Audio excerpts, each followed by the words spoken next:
Salut la gang! Alors aujourd'hui, on commence nos moissons d'orge brassicole. Ok oui! C'est parti!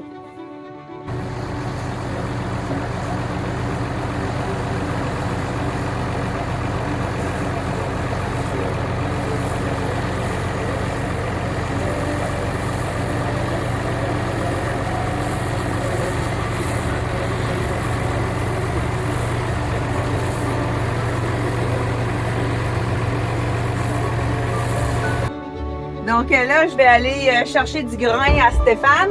Parce que là, lui, il est dans batteuse aujourd'hui encore. Puis, c'est ça, il faut ramasser le grain. On commence à avoir des journées un petit peu plus fraîches. Là, le matin, quand on se lève, on a à peu près du 7 degrés. Fait que ça commence à être frais. Mais ça se réchauffe dans la journée parce que dans la journée, on a à peu près un 20 degrés, là, 20, 21 degrés. Là, Stéphane, il a parti son petit tracteur, son petit inter à gaz. Hey, ça, là, ça va bien, cette petite patente-là. S'il y en a là, qui ont des commentaires ou s'il y en a qui veulent dire s'ils aiment ça, là, des petits inter de même à gaz. Je sais pas si chez vous, vous en avez, là, mais envoyez-moi un petit message. Oui, moi, j'aime ça, les petits inter, pas de cabine. C'est vraiment le fun. Puis si vous n'aimez pas ça, vous pouvez le dire, mais en étant très respectueux, c'est certain. Donc là, les rendements, c'est pas si pire. Le grain, il est très beau, mais il n'est pas très pesant. Donc, le poids à l'hectolitre, c'est pas ce qu'on a eu de meilleur. On a déjà eu des 1,3 tonnes à l'autre. Mais cette année, ça va aller plus dans le 0,9 environ. Pourquoi? Parce que on a eu une saison pratiquement sans pluie. C'est simple. Il fait beau, mais c'est très sec. Puis de la pluie, là, même dans le mois de septembre, on n'en a pratiquement pas eu. Puis là, quand il y a eu le remplissage des grains, il n'y a vraiment pas eu d'eau non plus. On a eu un mois de juillet quand même assez sec. Tu sais, pour faire les moissons, c'est l'idéal parce qu'il fait beau, c'est sèche. On n'a pas à sécher les grains autant. Mais quand tu veux avoir du poids dans tes grains, que les grains soient gros, ben là, on n'a pas d'eau pour pouvoir remplir les grains. Fait que c'est ce qui fait que on peut pas tout avoir, hein?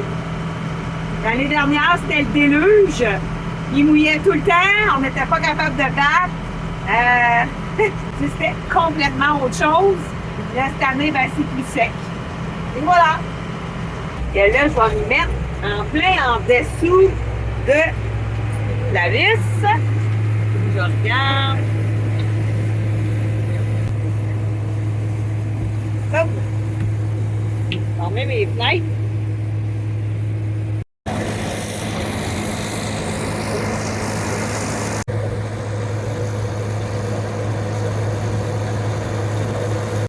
Fait que là, le stock est quand même beau.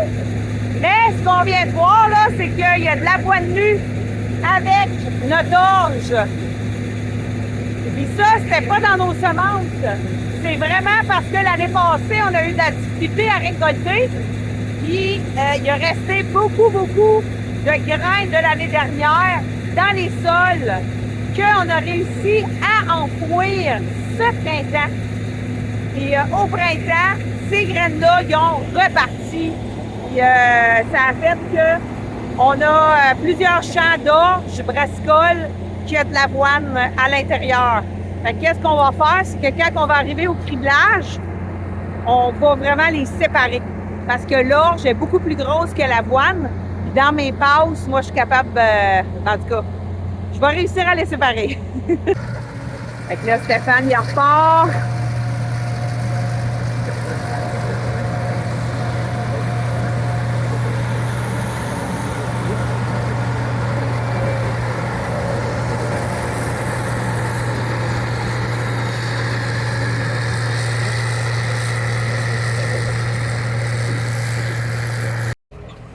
Fait que Stéphane, il m'a mis du grain dans ma boîte. Ça, c'est une boîte qu'on peut mettre environ 10 tonnes d'avoine ou de blé. Mais dans l'orge, je vous dirais que c'est à peu près un 7-8 tonnes d'orge, tout dépendant comment l'orge est grosse ou pesante. Là, j'ai pas l'air d'avoir grand-chose parce que le Maxxum, il tire pas bien. Si je regarde mes roues en arrière, ben d'habitude, les roues, quand c'est bien pesant, là, mettons du poids, du poids jaune ou du poids 40-10, des choses comme ça, ça trace. Dans le champ, là, on voit les traces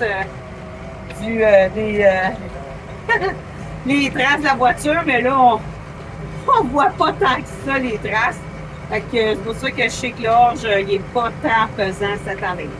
Mais bon, on va prendre ce qu'il y a. Et après ça, ben, notre acheteur, lui, transforme l'orge en orge pour la soupe. Fait qu'il y a un débarbeur qui enlève l'écaille sur le dessus. Puis il y a des polisseuses pour polir le grain. Puis ça va tout en alimentation humaine. Donc là, moi, je vais décharger les voitures. Pas mal tout à ça, ma petite routine. Je vais chercher le grain, je décharge les voitures. Je crime le grain, je fais le séchage. De temps en temps, ben, quand Stéphane il veut en donner en même temps que moi, je fais les battages, ben là, là, je vais aller moissonner. Là, sinon, ben, c'est pas mal tout à moi. On a chacun pas mal nos jobs, comme on dit, là. Fait que de même, ben, ça va mieux comme ça. Fait que si on regarde le grain, là, on va regarder ici, là. Il y a quand même beaucoup d'adventices avec. Mais c'est tout comme du chou gras. C'est pas mal toutes des graines de chou gras là, qu'il y a là-dedans. Je sais pas si vous voyez ici, là. Puis le reste, c'est rien que de l'orge. Puis de l'avoine nue. Il y a un petit peu d'avoine nue, là. Mais ça va être quand même assez simple à tout nettoyer puis à cribler. Parce que toutes les petites... le petit chou gras va vraiment aller dans mon nettoyeur, là. C'est comme un crible. Puis ça va tout aller dans les petits déchets. Je vais vraiment avoir... ça va vraiment faire un beau travail, là, quand que je vais cribler, mais je vais vous faire une vidéo là-dessus, vous allez pouvoir le voir aussi, là. Fait que quand on part la vis à grain, pour mettre dans le silo, c'est important de partir la fan. Parce que nous, ici, on a c'est un silo fusée avec une fan à l'intérieur. Fait que cette fan-là, qu'est-ce que ça va faire? C'est que ça va déjà sécher un petit peu le grain puis mettre de l'air à travers les grains pour être sûr que les grains ne chauffent pas.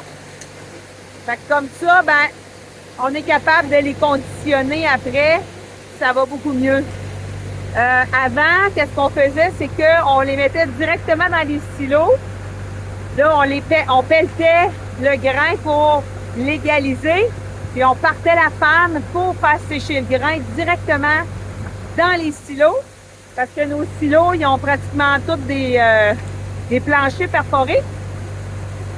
Mais maintenant, avec le batcher, ben, on entrepose directement les grains dans les silos. Ce qui fait qu'on est certain de ne pas avoir des grains chauffés. Parce que c'est arrivé une fois que le silo de grain il est parti à chauffer, là. Il a fallu vider du grain, il a fallu en pelleter. Le silo a failli passer au feu. Fait que c'est des choses que quand tu peux sécher ton grain avant de l'entreposer, t'évites bien des problèmes.